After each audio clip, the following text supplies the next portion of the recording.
পাথরের আঘাত খাওয়া সেটা যে সুন্নাহ, কেন মনে হয় না তোমার কাছে? কেন মনে হয় না তোমার কাছে? দাড়িতে সুন্নাহ, টুপিতে সুন্নাহ, পোশাকেও সুন্নাহ আছে। পাথরের আঘাত খাওয়া সেটা যে সুন্নাহ, কেন মনে হয় না তোমার কাছে? কেন মনে হয় না তোমার কাছে? নবীর প্রেমে তুমি দাওয়াতে তাবলীগ ধারণ করেছ বুকে, সেই তুমি আজ কেন জুলুমের প্রতিবাদে আওয়াজ তোলো না মুখে? নবীর প্রেমে তুমি দাওয়াতে তাবলীগ ধারণ করেছ বুকে, সেই তুমি আজ কেন জুলুমের প্রতিবাদে আওয়াজ তোলো না মুখে? মেসওয়াক করো তুমি রোজ প্রতিদিন, মেসওয়াক করো তুমি রোজ প্রতিদিন, সেখানেও সুন্নাহ আছে।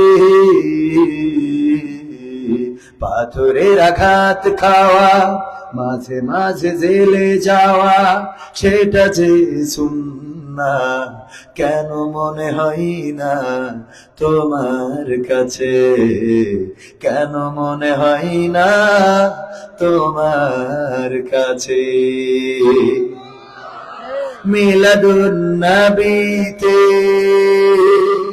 বড় সোচ্চার তুমি, নাকি দেখানো লোক?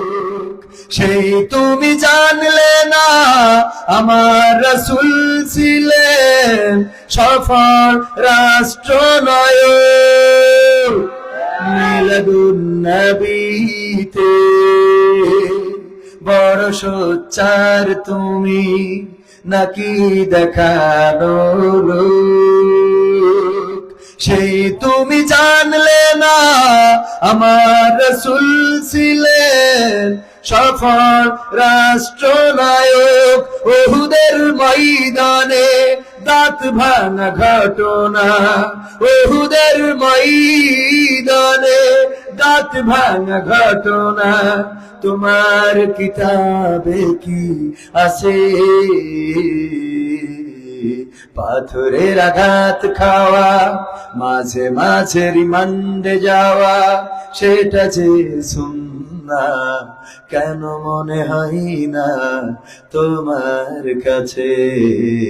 কেন মনে হয় না তোমার কাছে? ঠিক বললাম না ঠিক বললাম? আমরা খাওয়ার শেষে মিষ্টি খাওয়া সুন্নাহ এটা জানি এবং মানি, আমরা মেসওয়াক করা সুন্নাহ এটা জানি এবং মানি, আমরা টুপি মাথায় দেওয়া সুন্নাহ এটা জানি এবং মানি, আমরা জুব্বা পরা সুন্নাহ এটা জানি এবং মানি, কিন্তু আমরা দিন কায়েম করার আন্দোলন করাও যে রাসূলের সুন্নাহর মধ্যে পড়ে যায় আর কোরআনের আদেশ অনুযায়ী ওয়াজিব, আমরা এটা জানলেও মানি না। বলেন ঠিক কিনা? এমন আছে না নাই? শরিয়া আইন মানতেই নারাজ এমন অনেকে আছে না নাই? বলে আমাদের সাথে শরিয়া আইনের কোনো সম্পর্ক নাই, অথচ শরিয়ার আইন দিয়েছেন কে? আল্লাহর দেওয়া আইন যারা মানতে চায় না তারা মুসলমান থাকতে পারে? আল্লাহর সাথে শিরকারী কখনো ইমানদার হতে পারে? সুতরাং আল্লাহর আইনের সাথে যাদের সংঘর্ষ আছে, আল্লাহর আইন যাদের অপছন্দের, তারা কখনো ইমানদার হতে পারে? এটা কি আমার ব্যক্তিগত কথা? ব্যক্তিগত কথা? ভাইরা আমার, রাসূলের সব সুন্নাহ মানতে রাজি, কিন্তু আমার রাসূল তরবারি ধরে যুদ্ধ করেছেন, লড়াই করেছেন, সংগ্রাম করেছেন, মক্কায় টিকতে পারে নাই, মদিনায় হিজরত করতে হয়েছে, তায়েফের রাস্তায় রক্তাক্ত হয়েছে, উহুদের ময়দানে দান মুবারক শহীদ হয়েছে। আমার রাসূলের সাহাবারা জীবন দিয়েছেন, শহীদ হয়েছেন, বদর, উহুদ, খন্দক, মুতার যুদ্ধ করেছেন, যুদ্ধের বিনিময়ে একটি কল্যাণ রাষ্ট্র প্রতিষ্ঠিত করেছেন, মদিনা রাষ্ট্র প্রতিষ্ঠিত করেছেন। রাসূলকে মানেন, অথচ এই জাতীয় রাষ্ট্র প্রতিষ্ঠা করা মানেন না, এর অর্থ হলো আপনি রাসূলকেই মানেন না। ঠিক না ঠিক? কারণ রাসূলকে মানলে পা থেকে মাথা পর্যন্ত অনুসরণ করার দরকার আছে না নাই? আমার আল্লাহ বলেছেন, কুল ইন কুনতুম তুহিব্বুনাল্লাহ ফাত্তাবিউনি ইউহিব্বুকুমুল্লাহ। আল্লাহ রাব্বুল আলামিন বলেছেন, তোমরা যদি আল্লাহকে ভালোবাসতে চাও তাহলে আমার রাসূলকে অনুসরণ করো। কাকে অনুসরণ করতে হবে? রাসূল সাল্লাল্লাহু আলাইহি সাল্লামকে অনুসরণ করতে হবে। দাড়ি রাখাতে অনুসরণ করব, পাঞ্জাবি পরাতে অনুসরণ করব, টুপি পরাতে অনুসরণ করব, মেসওয়াক পরাতে অনুসরণ করব, কিন্তু রাষ্ট্রীয় ক্ষমতায় রাসূলের আদর্শ প্রতিষ্ঠিত এখানে যদি চুলকানি শুরু হয়ে যায় তাহলে আপনি রাসূলকে মানেন, ঈমানদার থাকতে পারেন? সম্মানিত ভাইরা, আজকে বাংলাদেশ জামাত ইসলামী তাহিরপুর পৌর শাখার উদ্যোগে আয়োজিত, যেটা অকল্পনীয় ছিল, আজ থেকে বছর দেড় হয় নাই, 1 বছরের বেশি সময় আগে, ঠিক কিনা? অকল্পনীয় ছিল না? এই সুযোগটা করে দিয়েছেন কে? সাহস নিয়ে দাঁড়িয়েছ তাই মুক্ত হয়েছে জমিন, সাহস করে দাঁড়ালে আর একবার কায়েম হয়ে যাবে দিন। সাহস নিয়ে দাঁড়িয়েছ তাই মুক্ত হয়েছে জমিন, সাহস করে দাঁড়ালে আর একবার কায়েম হয়ে যাবে দিন। নয় নয় নয় আর কোন ভয়, আনতে হবে দিনের বিজয়। নয় নয় নয় আর কোন ভয়, আনতে হবে দিনের বিজয়, দিনের বিজয়। যারা ভেবেছিল ছাড়বে না আর ক্ষমতার ওই মাসনদ, দেখেছে তারা রবের পাকড়াও কি করে করে নাস্তানাবুদ। যারা ভেবেছিল ছাড়বে না আর ক্ষমতার ওই মাসনদ, দেখেছে তারা রবের পাকড়াও কি করে করে নাস্তানাবুদ। তাই নয় নয় নয় আর কোন ভয়, আনতে হবে দিনের বিজয়, কোরআনের বিজয়। মানুষের সাথে যারা করেছে দুশ্মনী, করেছে বাড়াবাড়ি, দেশের বুকে তাদের হয়নি তো জায়গা, যেতে হলো মামার বাড়ি। মানুষের সাথে যারা করেছে দুশ্মনী, করেছে বাড়াবাড়ি, দেশের বুকে তাদের হয়নি তো জায়গা, যেতে হলো মামার বাড়ি। তাই নয় নয় নয় আর কোন ভয়, আনতে হবে দিনের বিজয়, দিনের বিজয়। কাবা রক্ষায় যেই মহারব পাঠিয়েছিলেন আবাবিল, আজও তিনি দয়াময় তেমনই আছে, বদলেনি তো আকতিল। কাবা রক্ষায় যেই মহারব পাঠিয়েছিলেন আবাবিল, আজও তিনি দয়াময় তেমনই আছে, বদলেনি তো আকতিল। তাই নয় নয় নয় আর কোন ভয়, আনতে হবে দিনের বিজয়, কোরআনের বিজয়। সাহস নিয়ে দাঁড়িয়েছ তাই মুক্ত হয়েছে জমিন, সাহস করে দাঁড়ালে আর একবার কায়েম হয়ে যাবে দিন। বিশ্বাস হয় আপনাদের? বিশ্বাস হয়? যেভাবে সাহস করে আমার ছাত্র জনতা দাঁড়িয়েছিল, আজকে এই মঞ্চে উপস্থিত আছেন আপনার অঞ্চলে 5ই আগস্টকে কেন্দ্র করে শহীদ হওয়া সন্তানের পিতা, সম্মানিত ভাইয়েরা, যারা রক্ত দেওয়ার জন্য সিদ্ধান্ত নিয়েছিল, ছোট ছোট কচিকাচা বাচ্চা শিশুরা, তারা রাজপথে দাঁড়িয়ে বলেছিল, আমি আবু সাঈদ হতে চাই, আমি মুগ্ধ হতে চাই, আমি শান্ত হতে চাই, আমি রক্ত দিতে চাই, আমি আবু সাঈদের হত্যার প্রতিশোধ চাই। ততক্ষণ পর্যন্ত এই রাজপথ ছেড়ে যাব না, যতক্ষণ পর্যন্ত না ফ্যাসিস্ট পালাচ্ছে। এই সিদ্ধান্ত নেওয়ার কারণে বাতিল পালিয়েছে, আলোর ঝলকানি দেখা দিয়েছে, মুসলমানদের বিজয় এসেছে, জামাত ইসলাম ওপেন ময়দানে কাজ করার সুযোগ পেয়েছে। আর একটা বার দাঁড়াতে হবে, যদি কোরআনের জন্য ডাক আসে, কোরআন বুকে নিয়ে রাজপথে নামতে হবে। যদি বাতিলের বুলেট আমাদের পক্ষ সেট করে, সেই রক্ত ঢেলে দিতে আমরা রাজি আছি। আমাদের রক্তের সাগরে যদি সাগর হয়ে যায়, আমাদের রক্তের বানে যদি রাস্তা ভেসে যায়, সেই রক্তের সাগরে সাঁতার কেটে কেটে একটি রক্তাক্ত বিপ্লবী কালেমার পতাকা গলিয়াত উড়াতে রাজি কারা কারা দেখতে চায়?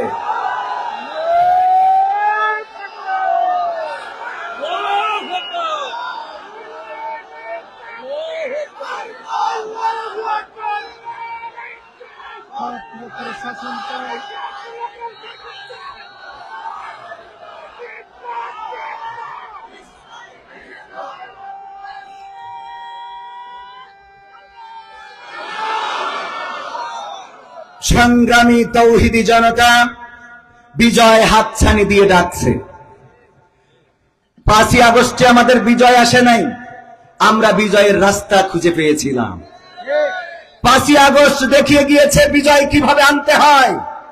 নিরস্ত্র ছাত্র জনতা, তরুণ বৃদ্ধ, নারী, শিশু, কিশোর যখন রাজপথে নেমেছিল, তাদের বুলেটের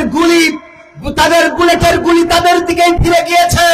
আমাদের ছাত্র জনতা জীবন দিতে সিদ্ধান্ত নিয়েছিল, তারা সিদ্ধান্ত নিয়েছিল রক্তে সাগর হয়ে যেতে পারে, কিন্তু ফ্যাসিস্ট না পালানো পর্যন্ত বাংলার রাজপথ ছেড়ে দেব না। একইভাবে আর একটা বার সিদ্ধান্ত নিতে হবে। রাজি আছেন? যদি রাজি থাকেন তাহলে আগামীর দিন বিজয়ের দিন হবে, আগামীর দেশ বিজয়ের দেশ হবে। আজকে দেখেছেন ঢাকাতে যে ওলামায়ে কেরাম একই স্টেজের সামনে বসে আছেন, এটা আজ থেকে 2 বছর আগে অকল্পনীয় ছিল, 1 বছর আগে অকল্পনীয় ছিল। যারা একই মঞ্চে একই স্টেজে বসতে চাননি, এমনও কথা শুনেছি যে শয়তানের সাথে জোট হতে পারে, কিন্তু ওনাদের সাথে না। শুনেছেন কিনা? সেই বক্তব্য থেকে ফিরে এসে আজকে মুসলমানেরা, ইসলামী আন্দোলনের কর্মীরা, যারা সমমানা দল, সবাই বুঝতে শিখেছে যেহেতু আল্লাহ একজন, কোরআন একটা, সুতরাং আমাদের ভেদাভেদ থাকতে পারে না। আমার আল্লাহ বলেছেন, ওয়াতাসিমু বিহাবলিল্লাহি জামিআ ওয়ালা তাফাররাকু, তোমরা সংঘবদ্ধ ভাবে আল্লাহর রাজ্যকে আঁকড়ে ধরো এবং পরস্পর বিচ্ছিন্ন হয়ে না। সেই সিদ্ধান্ত আজকে ইসলামী দলগুলো নিয়েছে। তারা একই কাতারে একই মঞ্চে বসে প্রমাণ করে দিয়েছে আগামীর দিন হবে কোরআনের দিন, আগামীর দেশ হবে ইসলামের দেশ।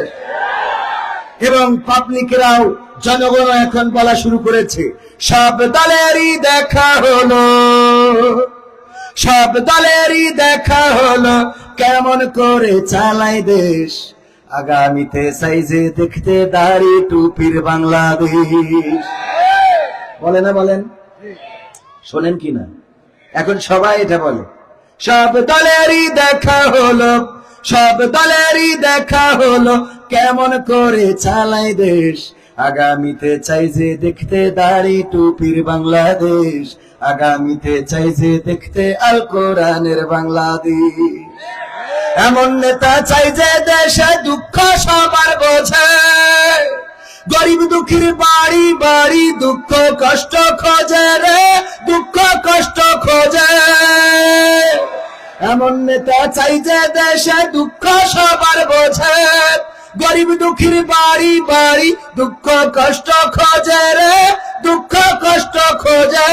সব অধিকার ফিরিয়ে দিয়ে, সব অধিকার ফিরিয়ে দিয়ে আনবে দেশে খুশির লেশ, আগামীতে চাই যে দেখতে দাড়ি টুপির বাংলাদেশ, আগামীতে চাই যে দেখতে আল কোরআনের বাংলাদেশ। ভ্রান্ত মতে বাতিল পথে শান্তি খোঁজে যারা, রবের ভাষায় চোখ থাকিতে অন্ধ বধির তারা রে, অন্ধ বধির তারা। ভ্রান্ত মতে বাতিল পথে শান্তি খোঁজে যারা, রবের ভাষায় চোখ থাকিতে অন্ধ বধির তারা রে, অন্ধ বধির তারা। ভুলের পথে থাকলে অটল, ভুলের পথে থাকলে অটল, এহ পরকাল হবে শেষ। আগামীতে চাই যে দেখতে দাড়ি টুপির বাংলাদেশ, আগামীতে চাই যে দেখতে আল কোরআনের বাংলাদেশ।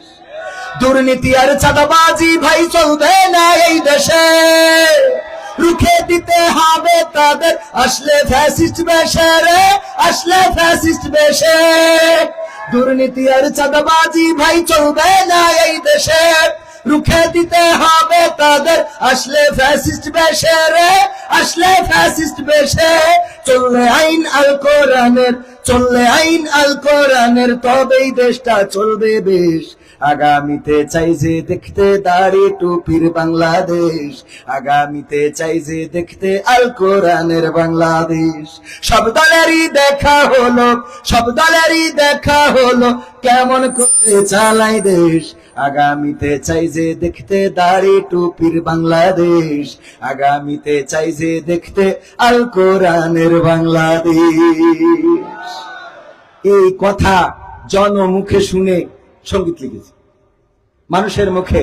এখন ভ্যানওয়ালা, রিক্সাওয়ালা, শ্রমিক, সাধারণ মানুষ, চায়ের দোকানদার, সব জায়গায় রব উঠেছে। সব তো দেখলাম, এবার একটু দাড়িওয়ালাদের দেখতে চায়। আপনারা কি চান দেখতে? দাড়িওয়ালারা যদি আসে তবেই এই সমাজ শান্তিতে ভরে যাবে, কারণ শান্তি দিতে পারে কোরআন। শান্তি দিতে পারে কি? আমরা তো বাপ দাদার আইন চাই না, চাই? আমরা ডক্টর কামালের সংবিধান চাই না, আমরা ডক্টর ইউনূসের লেখা কোন রাষ্ট্রীয় অবকাঠামোর কোন ভিত্তি দিয়ে আমরা দেশ চালাতে চাই না। আমরা চালাতে চাই কার কিতাব দিয়ে? আল্লাহর দেওয়া কিতাব দিয়ে। যে কিতাব দিয়ে আমার রাসূল সাল্লাল্লাহু আলাইহি সাল্লাম এমন একটা সমাজ বিনির্মাণ করেছিলেন, যেই সমাজে অনাচার ছিল না, পাপাচার ছিল না, কদাচার ছিল না। আমার নবীর খলিফাগণ যখন সমাজ চালিয়েছেন, সেই সমাজে যাকাত দিবে, কিন্তু নেওয়ার মানুষ খুঁজে পাওয়া যেত না। ঠিক না বেঠিক? আর এখন অভাবী আছে না নাই? আমি মাঝে মাঝে বলি যে আপনার এলাকায় যদি কারো অসুস্থতা বাড়ে, গ্রামের হাতুড়ে ডাক্তার থাকে, প্রাথমিকভাবে তার চিকিৎসা এরকম থাকে না সভাপতি সাহেব?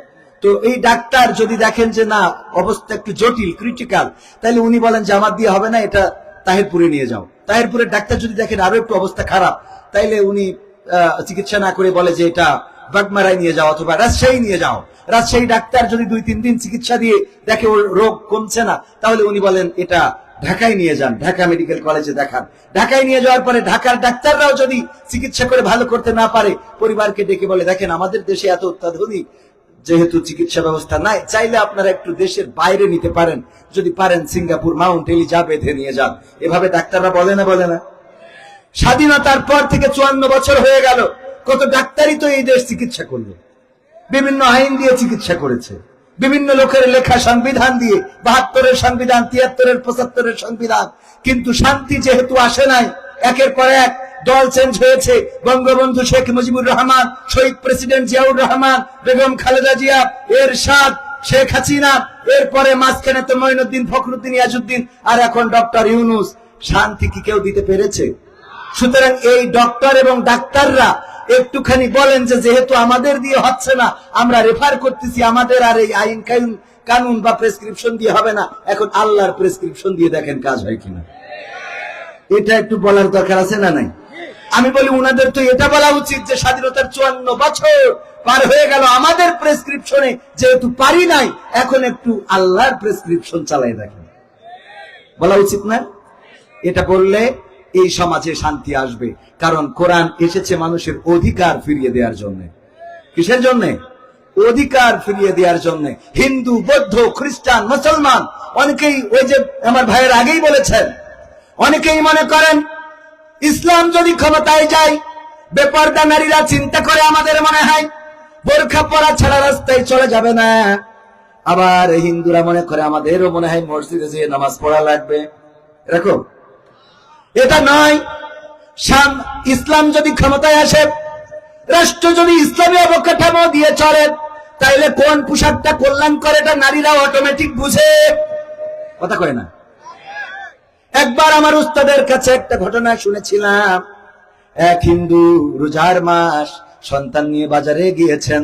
সন্তান যখন বাজারে যেয়ে মিষ্টির আবদার করেছে, বাবা বলল মিষ্টি কিনে দিতে পারি, কিন্তু আমার কলিজার টুকরা এই বাজারে এখন খাওয়া যাবে না। সন্তান বলল, কেন বাবা, আমি এই বাজারে কেন খাইতে পারবো না?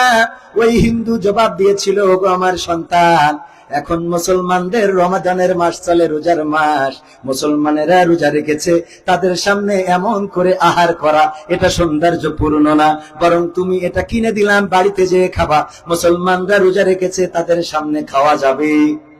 এটা ছিল তার আকল দিয়ে, তার বিবেক দিয়ে নির্গত হওয়া কিছু কথা। এটা কেউ তাকে বাধ্য করে নাই। এই জন্য ইসলামী সমাজ যদি কায়েম হয়ে যায়, এই রাষ্ট্রে যারা চলেন তারা ভারতের মতো পোশাক পরেন না, কিংবা আমেরিকার মতো পোশাক কি পরে। বাংলাদেশে যেসব নারীরা আছেন আমেরিকার পোশাক পরে বের হয় না, আবার আমেরিকায় যেয়ে দেখা যায় ঢিলে ঢালা খোলামেলা পোশাক পরে, আছে না নাই? শুধু বাংলাদেশের না, আরব, সৌদি আরবের অথবা দুবাই, কাতার, আবুধাবি অনেক নারী আছে যারা পশ্চিমে যেয়ে তাদের সেই কালচারটাকে ধারণ করে সেই পোশাকগুলো পরে, আবার যখন আরবে ফিরে যায় তখন আবার বোরকার মধ্যে ঢুকে যায়। ওরা আসলে আল্লাহকে ভয় করে না, ভয় করে সমাজকে। কাকে? এমন কিছু থাকবে যারা আল্লাহকে ভয় পায় না কিন্তু সমাজকে ভয় পাবে। তারা বুঝবে কোনটা সৌন্দর্যপূর্ণ পোশাক, কোনটা এই সমাজে পড়তে হবে, আর আমার পুরুষেরাও বুঝে যাবে কোনটা তাদের পর্দা। কেউ নারীর দিকে ফিরে তাকাবে না। ওই গানটির মতো, কোন একদিন এদেশের আকাশে কালেমার পতাকা দুলবে, সেদিন সবাই খোদাই বিধান পেয়ে দুঃখ বেদনা ভুলবে। সেই দিন আসবে না, আসবে না। সেই দিন দুঃখ বেদনা কেন ভুলবে? কারণ আপনারা ইতিপূর্বে দেখেছেন বাংলাদেশ জামাত ইসলামী, এই মাহফিলটা যেহেতু জামাত ইসলামীর আয়োজনে, সুতরাং সরাসরি জামাতের নাম নিতে কি কোনো অসুবিধা আছে? অনেকেই জামাত ইসলামীর নাম নিলে বলে, হুজুর মাহফিলের আয়োজন তো গ্রামবাসী করেছে, এলাকাবাসী করেছে, সেখানে কেন সরাসরি বা ইনডাইরেক্ট জামাতের কথা হয়ে যায়? ওগো আমার ভাইয়েরা, এইটা যেহেতু আয়োজনে জামাত ইসলাম, সুতরাং সরাসরি জামাতের কথা বলার দরকার আছে না নাই? আমার যশোরের 2 আসনের এমপি ছিলেন মুহাদ্দিস আবু সাইদ মোহাম্মদ শাহাদাত হুসাইন। সংগঠনের ভাইয়েরা সবাই চিনবে, ঠিক কিনা? রাহিমাহুল্লাহ। উনি এমপি হওয়ার আগে চেয়ারম্যান ছিলেন। রমাদানের মাস, সরকারি ভাবে বাজেট এসেছে কিছু খুরমা। তৎকালীন সময়ে যাতায়াতের ব্যবস্থা ছিল কপোতাক্ষ নদ দিয়ে নৌকায় যাইতে হতো। চিকরগাছা থেকে উপজেলা থেকে নিয়ে যাবেন ইউনিয়নে, খুরমা নিয়ে ফিরতেছেন। মাগরিবের আজান হয়ে গেল। মুহাদ্দিস আবু সাইদ মোহাম্মদ শাহাদাত হুসাইন, তখন তিনি চেয়ারম্যান, এমপি নন, জামাত নির্বাচিত চেয়ারম্যান। উনি ইফতারের জন্য নৌকার উপরে বসে নদী থেকে পানি তুললেন এবং বিসমিল্লাহ বলে অথবা দোয়া পড়ে ইফতার শুরু করলেন। ইফতারটা করলেন, রোজাটা খুললেন, রোজাটা ভাঙলেন। নৌকায় থাকা যাত্রীরা বলল, ওগো চেয়ারম্যান সাহেব, আপনি কেন এই নোংরা পানি দিয়ে ইফতার করলেন? এই নদীর ময়লা পানি দিয়ে কেন আপনি রোজা খুললেন? অথচ আপনি কতগুলো খেজুর নিয়ে যাচ্ছেন। এই খুরমাগুলো থেকে অন্তত 2-1টা খুরমা বের করে নিয়ে আপনি যদি ইফতারটা করতেন, সুন্নাহ আদায় হতো, আবার আপনার ইফতারিটাও হয়ে যেত। বলেন ঠিক কিনা? মুহাদ্দিস আবু সাইদ জবাব দিয়েছিলেন, ওগো আমার সহযাত্রীরা, ওগো আমার নৌকার যাত্রীরা, শুনে নাও, এই খুরমাগুলো আমার ইউনিয়নের গরিব দুঃখী মেহনতি জনতার জন্য। আমি চেয়ারম্যান, আমি তাদের প্রতিনিধি, আমি তাদের খাদেম। আমি উপজেলা থেকে নিয়ে যাচ্ছি, যাওয়ার পথে যদি একটা খুরমা বের করেও আমি এখন ইফতার খুলি, পরকালের ময়দানে আল্লাহর বিচারের কাঠগড়ায় আমাকে দাঁড়ানো লাগবে। আল্লাহু আকবার। এই সেই চরিত্র ছিল সাহাবাদের। ওমর বিন আব্দুল আজিজের ঘটনা আপনারা সবাই জানেন, যাকে দ্বিতীয় ওমর বলা হতো। সন্তান বাড়িতে এসে কান্না করছে, ওগো মা, আব্বা আমার সাথে এমন আচরণ করেছে। কি আচরণ? আমার মুখের মধ্যে একটা কুরমা ভরেছিলাম, আঙ্গুলটা ঢুকাইয়ে পাকা করে বের করে নিয়ে এসেছে। কদিন আবার ওই যে আঙ্গুল পাকা করে ঘি এই নিয়ে আবার একটু আলোচনা হয়েছে, ঠিক কিনা? নো হাঙ্কি পাঙ্কি, তা নিয়েও আলোচনা হয়, কথা কয় না? এগুলো নিয়েও কথা হয় না, হয় না? তো হাঙ্কি পাঙ্কির তো ব্যাখ্যা আছে, নো হাঙ্কি পাঙ্কির ব্যাখ্যা আছে না নাই? ডিকশনারি তো পড়া লাগবে, সেগুলোতে দেখা লাগবে যে হাঙ্কি পাঙ্কির অর্থ আছে কিনা। কথা বললেই ভুল ধরতে হবে, এটা তো ঠিক না। মুফতি আমির হামজা ভাই, উনি যে কথাই বলেন সংসদ সদস্য প্রার্থী হওয়ার পরে সব কথায় ভুল খুঁজে বের করতেছে। খেয়াল করেছেন আপনারা? উনি বললেন আম্মা খাদিজা রাদিয়াল্লাহু তাআলা আনহা, তিনি নামাজ পড়েন নাই, রোজা রাখেন নাই, যাকাত দেন নাই, হজ করেন নাই, কিন্তু তিনি জান্নাতি। শুধু জান্নাতি না, আম্মা খাদিজা রাদিয়াল্লাহু তাআলা আনহাকে সালাম জানিয়েছেন কে? আল্লাহ রাব্বুল আলামিন সালাম জানিয়েছে। ওগো আমার ভাইরা, তেমনি একটা আয়াত আমি আপনাদের সামনে 4টা আয়াত তেলাওয়াত করেছি। সূরা ফাজর 27, 28, 29 এবং 30 নম্বর আয়াত ইমাম সাহেবেরা খুব বেশি তেলাওয়াত করেন। ইয়া আইয়াতুহান নাফসুল মুতমাইন্না ইরজিই ইলা রাব্বিকি রাদিয়াতাম মারদিয়া ফাদখুলি ফি ইবাদি ওয়াদখুলি জান্নাতি। আল্লাহ রাব্বুল আলামিন বললেন, এই আয়াতগুলো যখন নাজিল হচ্ছিল, আল্লাহর নবীর পাশে বসা ছিলেন আবু বকর রাদিয়াল্লাহু তাআলা আনহু। আবু বকর রাদিয়াল্লাহু তাআলা আনহু আয়াতগুলো বুঝে ফেললেন, কারণ ভাষা আরবি। আবু বকর রাদিয়াল্লাহু তাআলা আনহু বুঝতেন না। আমাদের মতো না যে আমরা ভাষা বুঝি না, কোরআন বুঝি না, আবার স্টেজে উঠে বলি হুজুর রাজনীতি করবেন না। ঠিক না ঠিক? হুজুর কোরআন থেকে কথা বলেন, কিন্তু রাজনীতি করা যাবে, এরকম আছে না নাই? কোরআন থেকে কথা বলেন, রাজনীতি করা যাবে না। আমার আব্বা বললেন, আমার আব্বার এক বন্ধু ছিল, তিনিও মাস্টার, নাম না বলে এখনো বেঁচে আছেন। সেই মাস্টার বলল, আব্দুল সামাদ সাহেব ওয়াজ করো, কোনো অসুবিধা নাই, দয়া করে রাজনীতি করাবা না, কারণ কোরআনে কোথাও রাজনীতি নাই। আমার আব্বা বললেন, ঠিক আছে মেনে নিলাম, আপনি একটু কোরআনটা খুলে দেখাই দেন কোথায় রাজনীতি নাই। বলতেছে, আমি কি পড়তে পারি নাকি? আমি কি পড়তে পারি? সে মাস্টার আজও বেঁচে আছেন, কিন্তু আমার আব্বা আজ প্রায় 24 বছর হয়ে গেল পৃথিবী ছেড়ে বিদায় নিয়েছেন। ইসলামী আন্দোলনের পক্ষে ছিলেন, কোরআনের পক্ষে ছিলেন, কোরআনের রাজনীতি করেছেন। যে বেঁচে আছেন, রাজনীতি, কোরআনের রাজনীতি নাই, কিন্তু নিজে পড়তে পারে। এমন মানুষ আছে না নাই? কোরআন পড়তে জানে না। আমাদের আব্দুল্লাহ আল আমিন ভাই সুন্দর করে একটা উদাহরণ দিতেন। সেটা কি? একবার এক মুসাল্লি এবং ইমাম দুইজনের তর্ক বেঁধেছে ক্রিকেট খেলা নিয়ে। বলতেছে, এখন বাংলাদেশে, এখন পৃথিবীতে বা ক্রিকেট বিশ্বে ভারতের মতো এত শক্তিশালী দল নাই। আর মুসাল্লি বলছে, না অস্ট্রেলিয়া ওদের থেকে শক্তিশালী।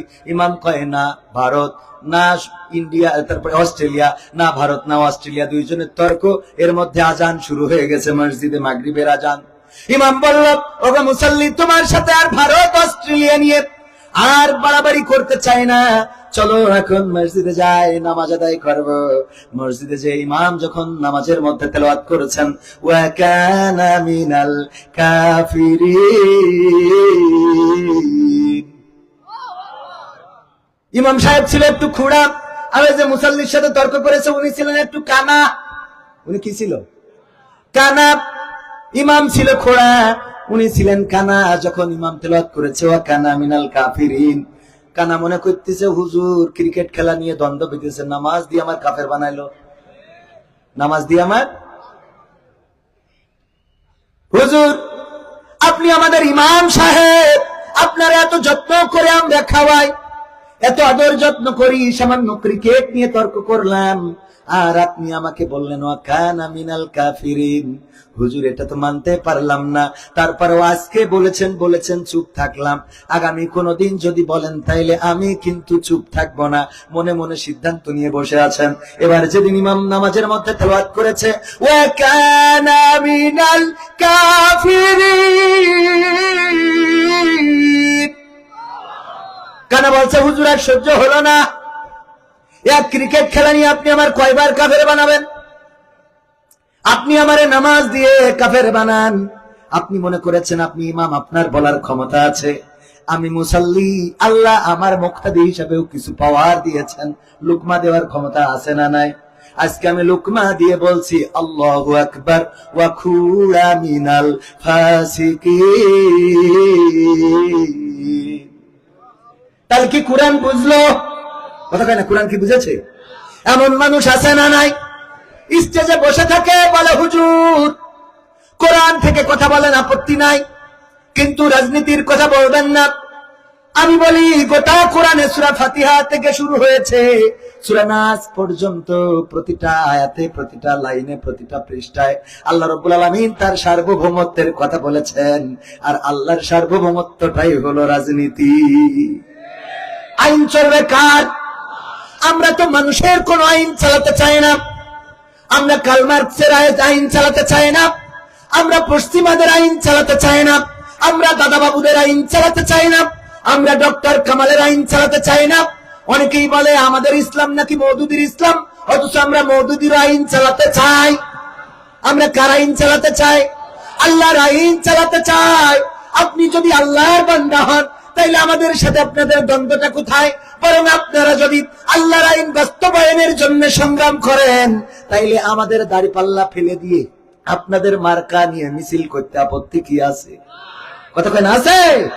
আপনারা যদি কোরআন কায়েমের আন্দোলন করেন, আপনারা যদি দিন কায়েমের জন্য রাজপথে অগ্রণী ভূমিকা রাখেন, আর যদি বলেন এই জমিনে আল্লাহর বিধান চলবে, আল্লাহর জমিনে আল্লাহর আইন চাই, সৎলোকের শাসন চাই, এই কথা যদি আপনারা ঘোষণা দিতে পারেন, মার্কা দেখা হবে না, কোন লোক দেখা হবে না, সে যে লোক হয় হোক, আমরা সেই লোকের পক্ষের লোক। সে যে হয় হোক, আমরা তার পক্ষের লোক। ঠিক না বেঠে?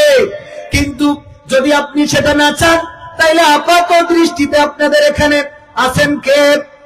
আব্দুল, এখন পর্যন্ত আমরা দেখছি কি আব্দুল বারী ভাই এই পতাকা নিয়েই ছুটছেন। উনি যদি এই পতাকার বাইরে চলে যান, আমরা উনার পক্ষে থাকবো। আব্দুল বারী এই সমাজে কেমন লোক? আব্দুল বারী বাগমারায় কেমন লোক? আব্দুল বারী তাহেরপুরে কেমন লোক? আব্দুল বারী যেহেতু ভালো লোক, জয়ের মালা এবার তারি হোক। চান আপনারা? আব্দুল বারী এই সমাজে কেমন লোক? আব্দুল বারী বাগমারায় কেমন লোক? আব্দুল বারী রাজশাহী সারে কেমন লোক? আব্দুল বারী আপনাদের কাছে কেমন লোক? আব্দুল বারী যেহেতু ভালো লোক, জয়ের মালা এইবার তারি হোক, জয়ের মালা এইবার তারি হোক। আব্দুল বারী পাশ করিলে থাকবে না রে ভয়, ন্যায় ইনসাফ সততা দিয়ে করবে জগৎ জয়। সাদা বাজার সন্ত্রাসীরা কাঁপবে থর থর, সবার মাঝে সুখ বিলাবে হোক সে আপন পর। বস্ত্রহীনের বস্ত্র দিবে, অন্নহীনের অন্ন। আব্দুল বারীর দরকার আছে সবার সুখের জন্য।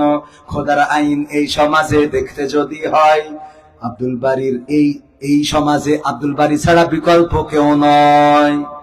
ভালো কাজের কাজী যেজন, ভালো কাজের কাজী যেজন, আমরা হব তারি লোক। আব্দুল বারী এই সমাজে কেমন লোক? আব্দুল বারী রাজশাহীতে কেমন লোক? আব্দুল বারী বাগমারায় কেমন লোক? আব্দুল বারী যেহেতু ভালো লোক, জয়ের মালা এইবার তারি হোক, জয়ের মালা এইবার তারি হোক। পড়েন আমিন। জয়ের মালা তার হোক, এটা কি চান? ওগো আমার ভাইয়েরা, আমির হামজা ভাইয়ের সেই কথা রেখে এসেছিলাম, মনে আছে? তিনি বললেন বিবি খাদিজা নামাজ পড়ে নাই, রোজা করে নাই, যাকাত দেয় নাই, হজ করে নাই, কিন্তু এই মানুষটা শুধু জান্নাতি না। সালাম জানিয়েছেন কে? আল্লাহ রাব্বুল আলামিন সালাম বললেন, ফেরেশতা জিবরাইল কি দিয়ে সালাম জানালেন। যখন খাদিজা রাদিয়াল্লাহু তাআলা আনহা খাবার নিয়ে ওই হেরা পর্বতের গুহায় উঠছেন, আল্লাহর নবীকে ফেরেশতা জিবরাইল বললেন, ওগো নবী, আমি দেখতে পাচ্ছি খাদিজা আপনার দিকে আসে, আমার যাওয়ার সময় হয়ে এলো, আমি চলে যাই। আপনি খাদিজাকে দুইটা সুসংবাদ দেবেন। এক নম্বর সুসংবাদ হলো, ওগো নবী, বলবেন জিবরাইল আলাইহিস সালাম আপনাকে সালাম বলেছে। এবং দুই নম্বর সুসংবাদ হলো, আল্লাহ রাব্বুল আলামিন নিজেই বিবি খাদিজাকে সালাম জানিয়েছে। আল্লাহর নবী বিবি খাদিজা আসার পরে বললেন, ওগো খাদিজা, তোমার জন্য দুইটা সুসংবাদ। একটা ফেরেশতা জিবরাইল তোমাকে সালাম বলেছে, আর একটা আমার রব, তোমার রব আল্লাহ রাব্বুল আলামিন তোমাকে সালাম পাঠিয়েছেন। খাদিজা বললেন, ওগো নবী, আমি জিবরাইলের সালামের জবাবটা দিতে পারবো, কিন্তু আল্লাহর সালামের জবাবটা কেমনে দিতে হয় জানি না। আপনি আমার পক্ষ থেকে সালামের জবাবটা দিয়ে দেন। পড়েন আল্লাহু আকবার। এই কথাটা বললেন, বলার কারণে সমালোচনা শুরু হয়ে গেল। অথচ যখন বিবি খাদিজা ছিলেন তখন শরিয়ায় নামাজ কায়েম করার জন্য এমন শরিয়া নাজিল হয়, এমন শরিয়া বিশ্ব নবীর পরে আসে নাই, এমন আইন আসে নাই। যাকাত ফরজ হয় নাই, হজ ফরজ হয় নাই। এমনি ভাবে এই কাজগুলো ফরজ না হওয়ার কারণে বিবি খাদিজা রাদিয়াল্লাহু তাআলা আনহাকে করতেও হয় নাই।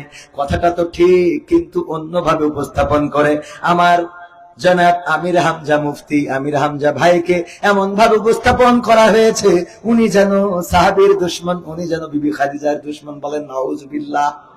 ঠিক না বেঠে? শত্রুতা আছে না নাই? ষড়যন্ত্র আছে না নাই?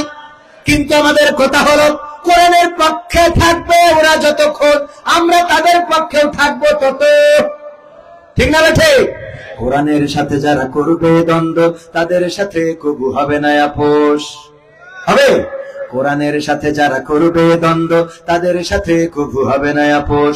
জেল জুলুম হলেও হবে, জেল জুলুম হলেও হবে, বিবেকের কাছে তবু হব নির্দোষ। আমার রবের কাছে রব নির্দোষ, মহান প্রভুর কাছে রব নির্দোষ। কোরআনের সাথে যারা করবে দ্বন্দ্ব, তাদের সাথে কবু হবে না। কোরআনের কথা যারা বলে যায় আজ, তাদের দমাতে কত ফন্দি। কাউকে ধরে নিয়ে দিয়েছে ফাঁসি, কাউকে রেখেছিল বন্দি। কোরআনের কথা যারা বলে যায় আজ, তাদের দমাতে কত ফন্দি। কাউকে ধরে নিয়ে দিয়েছে ফাঁসি, কাউকে রেখেছিল বন্দি। হক কথা বললেই জ্বলে যায় গা, কোরআনের কথা সইতে পারে না। হক কথা বললেই জ্বলে যায় গা, কোরআনের কথা সইতে পারে না। জানি না তাদের আমাদের পরে কেন এত আক্রোশ। আমাদের পরে আক্রোশ আছে না? আজকে আওয়ামী লীগের অফিসিয়াল একটা পেজে, নামই বলে ফেললাম, অফিসিয়াল পেজে, ভেরিফাইড করা পেজে একটা পোস্টার করে ছেড়েছে এবং বলেছে, এই দেশ আফগানিস্তান এবং তালেবান হতে আর মাত্র কয়েক কদম বাকি। চোখে পড়েছে আপনাদের? কিন্তু দুঃখজনক হলো যে এখানে ডক্টর ইউনূসের ছবি দিয়েছে প্রধান উপদেষ্টা, অসুবিধা নেই, কিন্তু সাথে আবার দাড়ি পাল্লার প্রতীকটা দিয়েছে।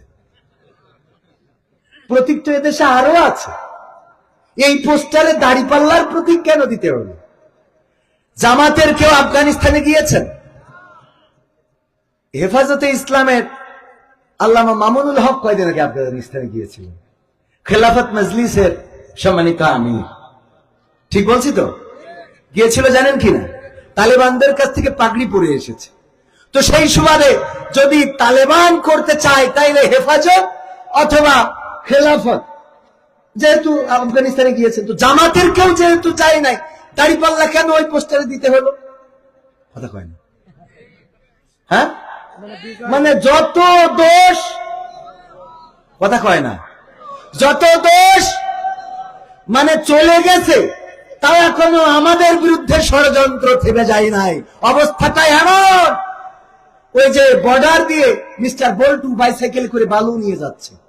বাইসাইকেলে কি পুলিশ ধরে বলতেছে, বাইসাইকেলে করে কি পাচার করতেছো? কয় স্যার বালু। স্যার কয় সাইকেলে করে তুমি বালু পাচার করতে চাও? বর্ডার থেকে মানুষ সোনা দানা গয়নাগাটি ফেন্সিডিল ইয়াবা হিরোইন এগুলো নিয়ে আসে, তুমি বালু নিয়ে আসো কেন? স্যার কি করবো, নিয়ে আসি। চেক করে একটু দেখি, দেখে যে না সত্যি বালু, বালুর মধ্যে কিছুই নাই।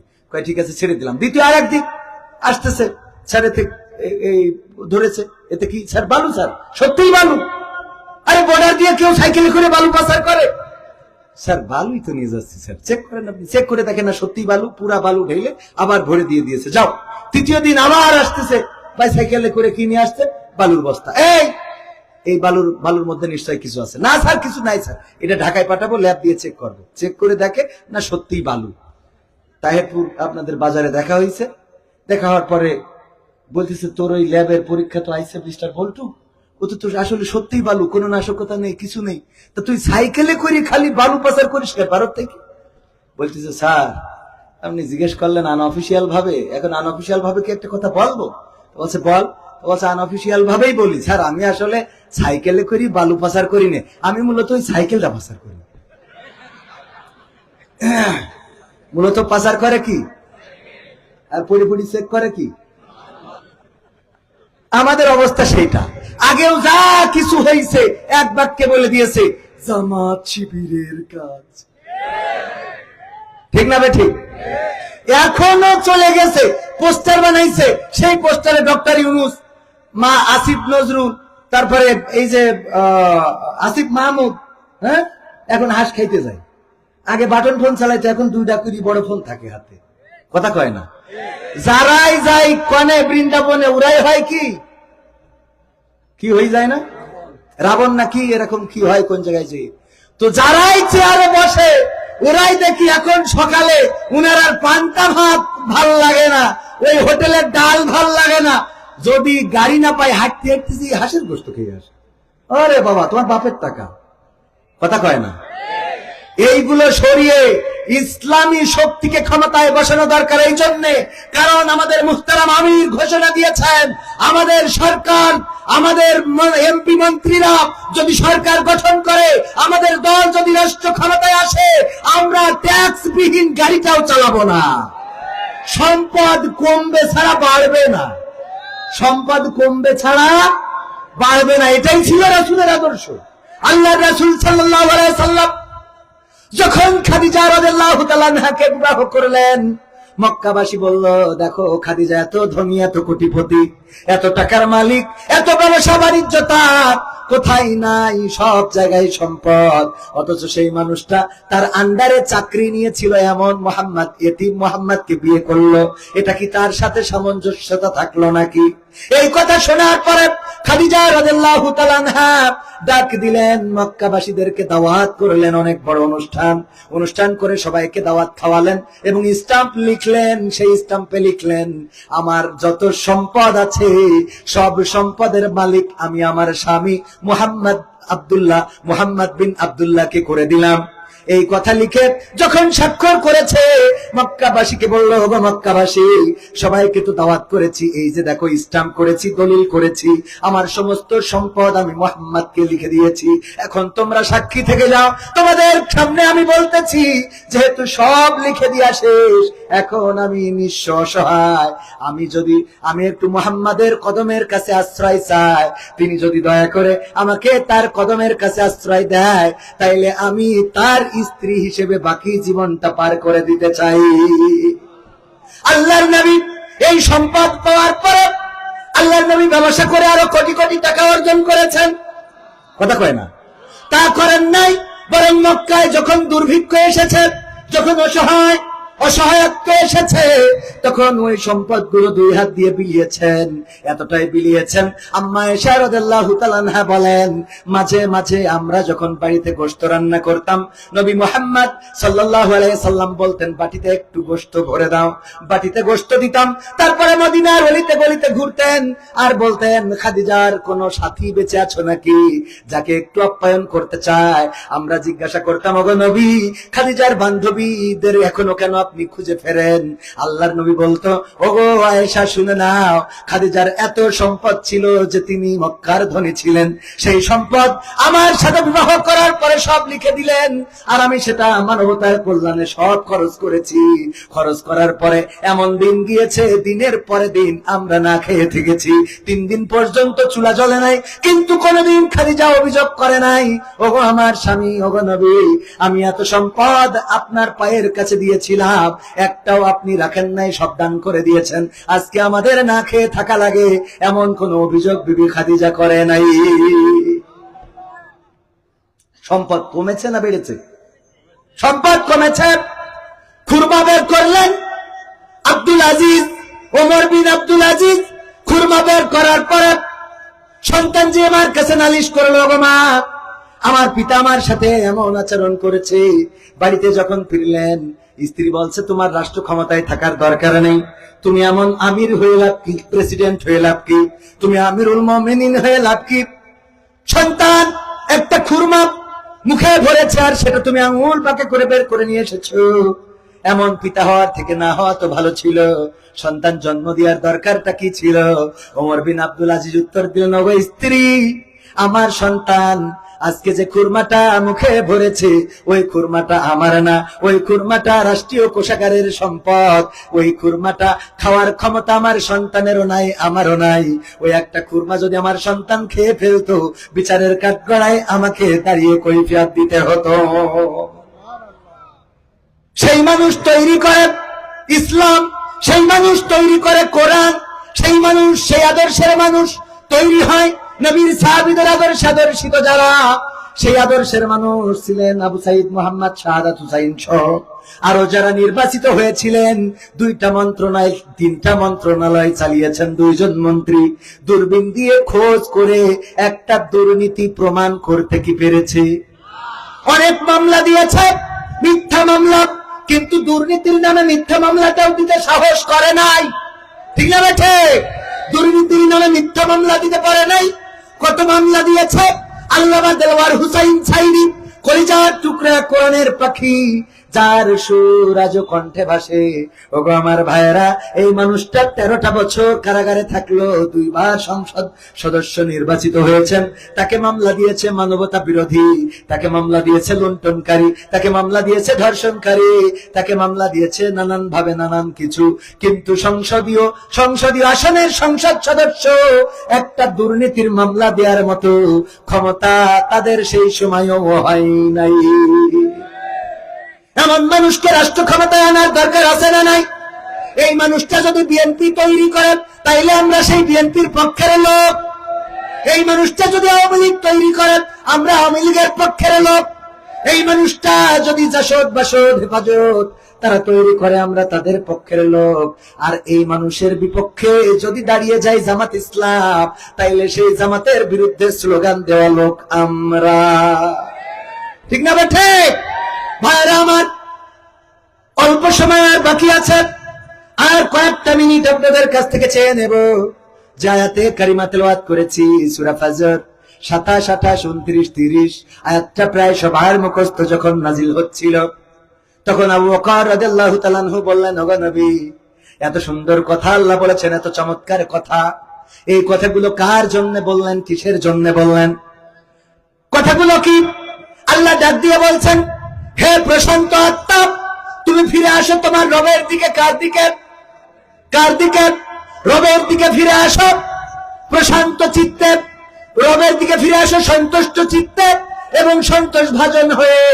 তার মানে যে রবের দিকে ফিরে আসতে বলছি, সেই রব তোমার উপরে সন্তুষ্ট এবং তুমিও সেই রবের উপরে সন্তুষ্ট ভাবেই চলে আসো আর দাখিল হয়ে যাও আমার বান্দাদের কাতারে, আর প্রবেশ করো জান্নাতে। পড়েন সুবহানাল্লাহ। আল্লাহর নবীকে প্রশ্ন করলেন, ওগো নবী, এই চমৎকার কথাগুলো কাদেরকে বলা হবে? আল্লাহর নবী বললেন, ওগো আবু বকর, শুনে নাও, এই কথাগুলো তোমার মৃত্যুর সময় আল্লাহ রাব্বুল আলামিন তোমাকে ডাক দিয়ে বলবেন। সুবহানাল্লাহ বলবেন। আল্লাহ ডাক দিয়ে বলবেন, ওগো বান্দা, ফিরে আসো, ওগো প্রশান্ত আত্মা, ফিরে আসো তোমার রবের দিকে সন্তুষ্ট চিত্তে এবং সন্তোষ ভাজন হয়ে দাখিল হয়ে যাও আমার বান্দাদের কাতারে, আর প্রবেশ করো জান্নাতে। মৃত্যুর সময় যদি কাউকে এই 4টা আয়াত আল্লাহ রাব্বুল আলামিন শোনায়, এর চেয়ে ভাগ্যবান দুনিয়ার পরে আর কেউ কি থাকতে পারে? আর কেউ থাকতে পারে? এই ভাগ্য আমাদের দরকার আছে না নাই? এই ভাগ্য কারা কারা চান? হাত দেখতে চাই। লিল্লাহি তাকবীর। আল কোরআনের আলো, আল হাদিসের আলো, আমার নেতা তোমার নেতা, নারে তাকবীর।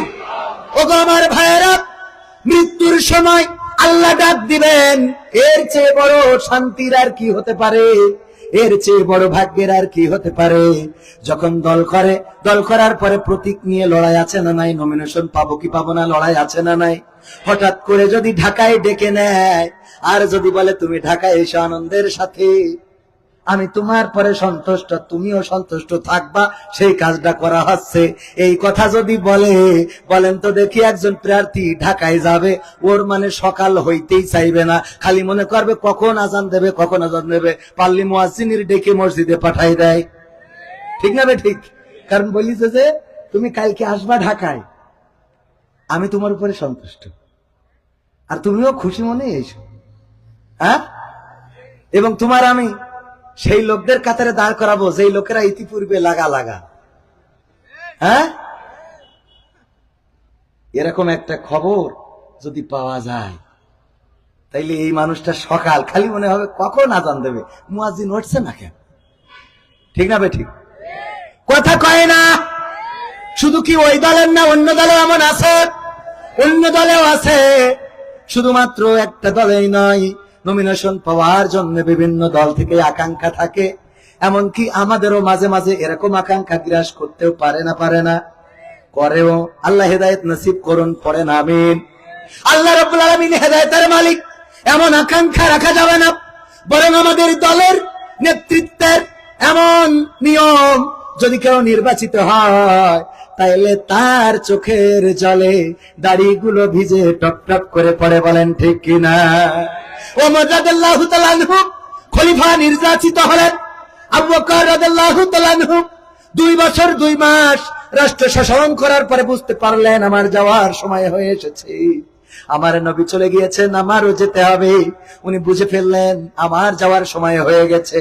উনি বুঝলেন যে এই রাষ্ট্র কার কাছে দিয়ে দেয়া যায়, কাকে দিলে জনগণ মেনে নেবে। জনগণদেরকে ডাকলেন, জনগণেরা জড়ো হয়ে গেল আবু বকর রাদিয়াল্লাহু তাআলা আনহুর গেটের সামনে।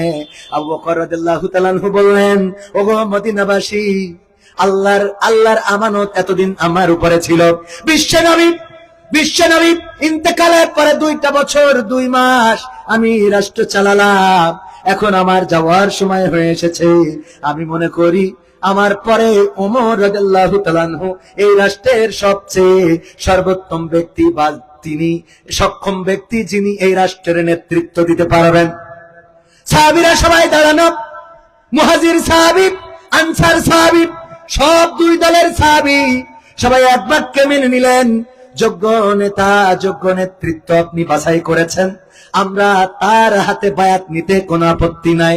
ওমর রাদিয়াল্লাহু তাআলা আনহুকে বললেন, ওগো ওমর, আমি তোমাকেই দায়িত্ব দিচ্ছি, আমি নির্বাচিত করলাম তোমাকে এই রাষ্ট্র চালানোর জন্য।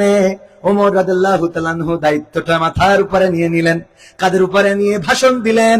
প্রথম ভাষণেই বললেন, ওগো আমার জনগণ, তোমাদের কাছে আমার প্রথম বক্তৃতা হলো, রাষ্ট্রীয় সম্পদ এগুলো তোমাদের অধিকার, রাষ্ট্রীয় সম্পদ এগুলো জনগণের অধিকার। এই অধিকারটা তোমরা আমার কাছ থেকে বুঝে নেবে। আমি যদি বুঝে দিতে কার্পণ্য বোধ করি, তাইলে তোমরা আমার কাছ থেকে বুঝে নেবে। আমার দ্বিতীয় বক্তব্য হলো, আমি যদি ভুল পথে পরিচালিত হই, আমি যদি কখনো তোমাদের খেদমত করা বাদ দিয়ে ভুল পথে আমার রাস্তা চালাই, তাহলে তোমরা আমাকে পথ দেখিয়ে দেবে।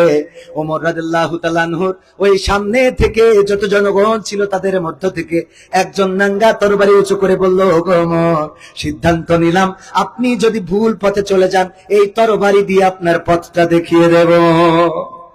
ওমর রাদিয়াল্লাহু তাআলা আনহু রাগ করলেন না, তিনি রাগ না করে বললেন, আমি সত্যিই খুশি হয়েছি যে আমার এই সমাজে এমন মানুষ রয়েছে, আমার এই রাজ্যে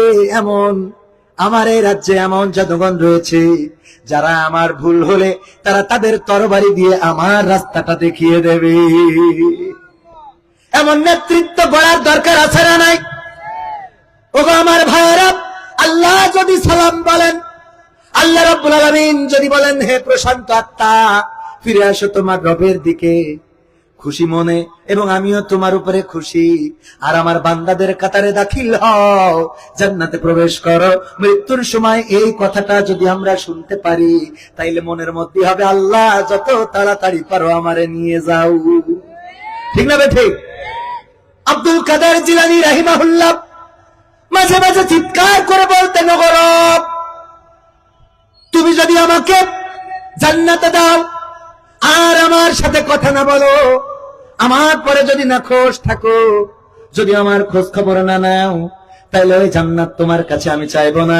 ওগো রব, তুমি যদি আমার জাহান্নামে দাও, আর যদি আমার উপরে খুশি হয়ে বলো, ওগো আব্দুল কাদের, তোমার দিন কেমন কাটছে, জাহান্নামে কেমন আছো, যদি এই খবরটা তুমি আমারে নাও, তাইলে খবর না নেওয়া জান্নাতের চেয়ে খবর নেওয়া জাহান্নামী আমি বাছাই করে নেব। আল্লাহর সন্তুষ্ট চাইবো, কার সন্তুষ্ট? এইগুলো হলো নফসে মুতমাইন্না, প্রশান্ত আত্মা। সবকিছুর উপরে স্থান দিয়েছেন কাকে?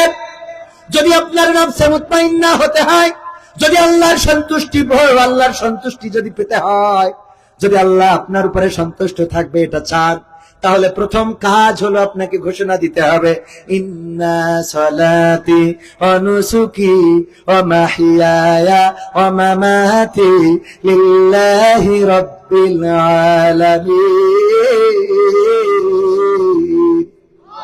আপনাকে বলতে হবে, গো রব, নিশ্চয় আমার সালাত, আমার কুরবানি, আমার জীবন, আমার মরণ সব কার জন্যে?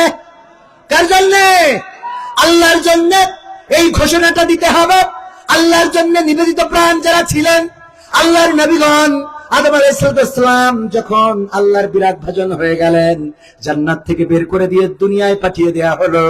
এটার পরে হযরত আদম আলাইহিস সালাম বললেন, আল্লাহ, যেহেতু জান্নাতে ছিলাম, বের করে দিছাও, আর আমি তোমার ইবাদত করব না। বলেছেন এই কথা? তিনি কি বললেন? রব্বানা যালামনা আনফুসানা ওয়া ইল্লাম তাগফির লানা ওয়া তারহামনা লানাকুনান্না মিনাল খাসিরিন। আদম আলাইহিস সালাম বললেন, ও রব, আমি আমার উপরে জুলুম করেছি, তুমি আমার ক্ষমা করো এবং আমার উপরে দয়া করো। তুমি যদি ক্ষমা না করো আর দয়া না করো, তাইলে আমি ক্ষতিগ্রস্তদের মধ্যে পড়ে যাব। তখন ক্ষতিগ্রস্ত কোনো বান্দা ছিল না, তখন ক্ষতিগ্রস্ত ছিল একমাত্র ইবলিস। ঠিক না বেঠিক? আদম আলাইহিস সালামের সময় কি কোনো লোক ছিল? না, কোনো লোক ছিল না। আদম আলাইহিস সালাম ফরিয়াদ করে বললেন, ও রব, তুমি যদি আমাকে ক্ষমা না করো আর দয়া না করো, রহম যদি আমার উপরে না করো, তাইলে আমি ক্ষতিগ্রস্তদের মধ্যে পড়ে যাব। আল্লাহ রাব্বুল আলামিন আমার আদম আলাইহিস সালামের এই ডাক শুনলেন এবং ক্ষমা করে দিয়েছেন না দেন নাই? নফসে মুতমাইন্না আল্লাহর পরেই নিবেদিত প্রাণ হবে, কখনো নিজেকে অন্যভাবে উপস্থাপন করবে না। আমাদের মধ্যে অনেকেই আছে, যদি একটু গরু মারা যায়, তাইলে তার আর মসজিদে দেখা যায় না। জিজ্ঞাসা যদি করেন, মসজিদে কেন আসো নাই? আল্লাহ গরু মারি ফেলিস, তো মসজিদ যাবো কি? আছে না নাই? সন্তানের রোগ হয়েছে, হাসপাতালে নিয়ে গিয়েছিল, বাগমারাই হয় নাই, রাজশাহীতে। এরপরে নামাজ পড়া ছেড়ে দিয়েছে। কি ব্যাপার, মসজিদে আসো না কেন? নামাজ পড়ি লাভ কি, আমার ছেলের খালি রোগ হয়। আছে না নাই? প্রশান্ত আত্মা যদি হতে হয়, বিপদে পড়লেও শুকরিয়া আদায় করতে হবে কার? যদি কষ্টে থাকেন তাও শুকরিয়া আদায় করবেন কার? আর যদি ভালো থাকেন, সুখে থাকেন, তাও শুকরিয়া আদায় করবেন কার? বিপদে পড়েছেন আল্লাহর নবীরা, কোনদিন ধৈর্য হারা হন নাই, নিজেদেরকে উৎসর্গ করেছেন। আমার ইব্রাহিম আলাইহিস সালাম যখন আগুনের মধ্যে ফেলে দেয়া হচ্ছে, রশিটা কেটে দিলেই পড়ে যাবে, এই অবস্থায় ডাক দিয়ে বলে নাই, ওগো নমরুদ, আমি তোমার দিন মেনে নিলাম, ওগো পিতা, আমি তোমাদের সাথে একমত হয়ে গেলাম। বরং তিনি তার আগে ঘোষণা দিয়েছিলেন, ইন্নী ওয়াজ্জাহতু ওয়াজহিয়া লিল্লাযী ফাতারাস সামাওয়াতি ওয়াল আরদ হানিফাও ওয়া মা আনা মিনাল মুশরিকিন। ইব্রাহিম আলাইহিস সালাম বললেন, ওগো আমার কওমের লোক, শুনে নাও, আমি আমার মুখটা ঘুরিয়ে দিলাম তার দিকে যিনি আসমান জমিন সৃষ্টি করেছেন, আর আমি ঘোষণা করে দিলাম, আমি তোমাদের সাথে মিছিলে যাব না, তোমাদের দল করব না, তোমাদের মার্কা নিয়ে ঘুরবো না, একমাত্র কার দল করব? কার দল? ইব্রাহিম আলাইহিস সালাম বললেন, তোমাদের ওই মার্কা চলবে না, তোমাদের ওই মার্কা নিয়ে আমি দৌড়াতে পারবো না, মিছিলে যেতে পারবো না, কারণ আমি আমার পথ পেয়েছি, রবের পথ। আল্লাহর প্রতি যখন নিবেদিত প্রাণ হয়ে গেলেন, আগুনে ফেলে দিবেন, ফেরেশতারা এসে বলল, ওগো ইব্রাহিম, আমরা তোমাকে সাহায্য করতে চাই। কেন? কারণ তুমি এখন কষ্টে পড়ে গেছো, বিপদে পড়ে গেছো। আল্লাহ কি পাঠিয়েছে? কয় না। তাইলে কেন এসেছো? আল্লাহর কাছ থেকে অনুমতি নিয়েছি, আল্লাহকে বলেছি, ওগো রব, তোমার খলিল তোমার বন্ধু আগুনে পুড়বে, এটা কেমন করে মানবো? একটু যদি সাহায্য করতে পাঠাতে। আল্লাহ বলল যাও, তবে ইব্রাহিম যদি অনুমতি দেয় সাহায্য করবা, আর যদি ইব্রাহিম অনুমতি না দেয় তাইলে ফিরে আসবা। ইব্রাহিম বললেন তাইলে ফিরে যাও, ব্যাক করো, চলে যাও, আরশে আজিমে রবের কাছে চলে যাও। ইব্রাহিম বললেন ওগো ফেরেশতারা, কেন তোমাদের ফিরে যেতে বলি শুনে নাও। তোমরা আমার যে কষ্ট দেখে আমাকে সহযোগিতা করতে এসেছো, তোমাদের থেকে আমার রব আমার কষ্টে আমার মনের খবর আরো বেশি ভালো জানে। নফসে মুতমাইন্না হওয়ার জন্য নিবেদিত প্রাণ হতে হবে। বিপদে মুসিবতে হাত হারিয়েছেন আলহামদুলিল্লাহ, পা হারিয়েছেন আলহামদুলিল্লাহ, চোখ হারিয়েছেন আলহামদুলিল্লাহ, কোরআনের জন্য সম্পদ হারিয়েছেন আলহামদুলিল্লাহ, জেলে গিয়েছেন আলহামদুলিল্লাহ, রিমান্ডে গিয়েছেন আলহামদুলিল্লাহ, ফাঁসির কাস্টে ঝুলার সময় নাউজুবিল্লাহ, কথা কয় না, তখন আলহামদুলিল্লাহ। আবার ক্ষমতা পেয়েছেন, পাওয়ার পরে সাদাবাজি দরকার আছে না নাই? বাবা দান করবে, আল্লাহ তার দানকে কবুল করে নাও। আবেগ নিয়ে এসেছেন, যতটুকু পারেন অসহায় মানুষ। ওগো আমার ভাইয়েরা, তাইলে আমরা সন্তুষ্ট থাকবো কার উপরে? আগুনে যখন ফেলা হচ্ছিল, ইব্রাহিম আলাইহিস সালাম তো বলতে পারতেন ওগো রব, আমি তোমার একাত্মবাদে বিশ্বাসী হওয়ার কারণে আজকে আগুনে ফেলতেছে, সুতরাং তুমি যেহেতু এখনো দেখলে না, খালি রশিটা কাটলেই পড়ে যাব, যেহেতু এখনো দেখো নাই, তাইলে আমি আর তোমার দল করব না। বলেছে এই কথা, একদম রশি কাটার আগ মুহূর্ত বলে নাই। এবার আল্লাহ বললেন ইয়া নারু কুনি বারদাও ওয়া সালামান আলা ইব্রাহিম, ওগো আগুন তুমি আমার ইব্রাহিমের জন্য ঠান্ডা হয়ে যাও। যখন আগুনে ফেলে দিয়েছে তখন ইব্রাহিম জানেন না যে আগুনটা ফুল বাগানে রূপান্তরিত হবে। তার মানে আল্লাহকে ভালোবেসে আগুনের মধ্যেই ইব্রাহিম আলাইহিস সালাম ঝাঁপ দিয়েছেন। বলেন ঠিক কিনা? আমাদের এমন সিদ্ধান্ত নেওয়ার দরকার আছে না নাই? আমরা জানি না মিছিলে গেলে ফিরে আসবো কিনা, হতে পারে বুলেট বিদ্ধ হব, হতে পারে হাত হারাতে হতে পারে, কান চোখ নাক মুখ হারাতে হতে পারে, কিন্তু সিদ্ধান্ত নিতে হবে আল্লাহর দ্বীনের বিজয়ের জন্য। যদি জীবন যায়, জীবন দিতে আপত্তি নাই, বাতিলের কাছে এই মাথা নত হবে। আমাদের রাহবারেরা সেটাই দেখিয়ে গিয়েছেন। ফাঁসির আগে ডাক দিয়ে বললেন ওগো আমার কলিজার টুকরা সন্তান, ফাঁসির কাস্টে ঝুলবো, বলো দেখি লুঙ্গি পরে যাব নাকি পায়জামা পরে যাব? আমার কবর দেওয়ার জন্য পাবনা সাথিয়ায় কে যাবে? তোমাদের মাকে সাথে নিও না, রাস্তা খারাপ, এবং এত লম্বা জার্নি করলে তোমাদের মা অসুস্থ হয়ে যেতে পারে। ফাঁসির আগে এমন স্বাভাবিক কথা পৃথিবীর কোন মানুষ বলতে পারে না, শুধু সে ছাড়া, যে বলেছে ইন্না সালাতি ওয়া নুসুকি ওয়া মাহইয়ায়া ওয়া মামাতি লিল্লাহি রাব্বিল আলামিন। আর আল্লাহ রাব্বুল আলামিন এই আত্মাদেরকেই ডাক দিয়ে বলবেন ওগো নফসে মুতমাইন্না, ফিরে আসো তোমার রবের কাছে সন্তুষ্ট হয়ে এবং সন্তোষ ভাজন হয়ে, আর আমার বান্দাদের কাতারে দাখিল হয়ে যাও। তার মানে নবী ওলিদের কাতারে দাখিল হয়ে যাও। নবী ইউনূস আলাইহিস সালাম প্রশান্ত আত্মা, কেমন গুণ ছিল, যখন নৌকা থেকে ফেলে দেওয়া হয়ে গেল, মাছের পেটের মধ্যে চলে গেল, মাছ গিলে নিল। এরপরে ইউনূস বলল আল্লাহ তোমার দিন প্রচার করি, কেউ মানতেও চায় না, আবার নৌকায় চড়লাম তাও ফেলাই দিলে নদীতে, মাছেও গিলে নিল, আজকে থেকে এই দল করা বাদ। বলেছেন কি বললেন? লা ইলাহা ইল্লা আনতা সুবহানাকা ইন্নী কুনতু মিনাজ জালিমিন। ওগো রব তুমি মহাপবিত্র, তুমি অনেক বড়, তুমি অনেক বড় পবিত্র, তোমার মতো পবিত্র কেউ নাই। ওগো আল্লাহ তুমি আমাকে ক্ষমা করো, আমি তো জুলুম করে ফেলেছি, আমি জালিমদের অন্তর্ভুক্ত হয়ে গিয়েছি, তুমি আমাকে ক্ষমা করো। আল্লাহ রাব্বুল আলামিন ইউনূস আলাইহিস সালামের ডাকের সাড়া দিলেন, বললেন ওগো ইউনূস তুমি ডাক দিয়েছো, তোমার চিৎকার পৃথিবীর কোন মানুষ শোনে নাই, ওই নৌকার মাঝি শোনে নাই, তোমার চিৎকার তোমার বন্ধুরা শোনে নাই, তোমার পিতামাতা শোনে নাই, আমি আরশে আজিম থেকে শুনলাম, আর মাছের পেটের মধ্যে যন্ত্রণা বাড়িয়ে দিলাম, মাছ আবার তোমাকে নিরাপদ স্থানে ল্যান্ড করে চলে গেল। বলেন আল্লাহু আকবার। এই হলো নফসে মুতমাইন্নার গুণ। আল্লাহর প্রতি নিবেদিত, বিপদে পড়লেও ডাকবেন কাকে? হযরত আইয়ুব আলাইহিস সালাম সমস্ত শরীরে কুষ্ঠ, সমস্ত শরীরে ঘাম, পোকাগুলো কিলবিল করে গোশতগুলো খেয়ে যায়, কোনোদিন অভিযোগ করে নাই জিহ্বায় পোকা ধরে গেল। এবার জিহ্বায় পোকা ধরে জিহ্বা খাওয়া শুরু করে দিল। হযরত আইয়ুব আলাইহিস সালাম চিৎকার করে বললেন, ওগো রব, তুমি আমার সন্তান কেড়ে নিয়েছো, আমার সম্পদ কেড়ে নিয়েছো, আমার কাজের মানুষগুলো কেড়ে নিয়েছো, আমার স্ত্রীদের রহিমাবাদে সব কেড়ে নিয়েছো।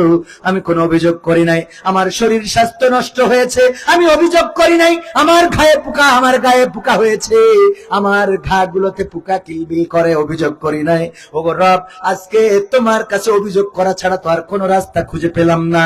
ওগো আল্লাহ, তুমি যদি আমার জিহ্বাটা পোকা দিয়ে খাওয়ায় ফেলো, তাইলে আমি কেমন করে তোমার জিকির করব, তোমার প্রশংসা করব? তুমি দয়া করে আমার সমস্ত শরীর নষ্ট করে দাও, কিন্তু জিহ্বাটা অক্ষুণ্ণ রেখে দাও, যেন আমি এই জিহ্বা দিয়ে তোমার জিকির, তোমার প্রশংসা, তোমার তাসবিহ করতে পারি। পড়েন আল্লাহু আকবার। আল্লাহ রাব্বুল আলামিন বললেন, ও আইয়ুব, আমার পরীক্ষা নেওয়ার পালা শেষ, এত কষ্ট দিলাম, এত নির্যাতন করলাম, তারপরেও আমারে ভুলো নাই, আমার জিকির করাটা ছাড়ো নাই। তোমার জিহ্বাটা যখন পোকা দিয়ে খাইয়ে দিচ্ছি, তখন তুমি অভিযোগ করে বসলে, শুধুমাত্র আমার জিকির করার জন্য জিহ্বাটা ফেরত চাও।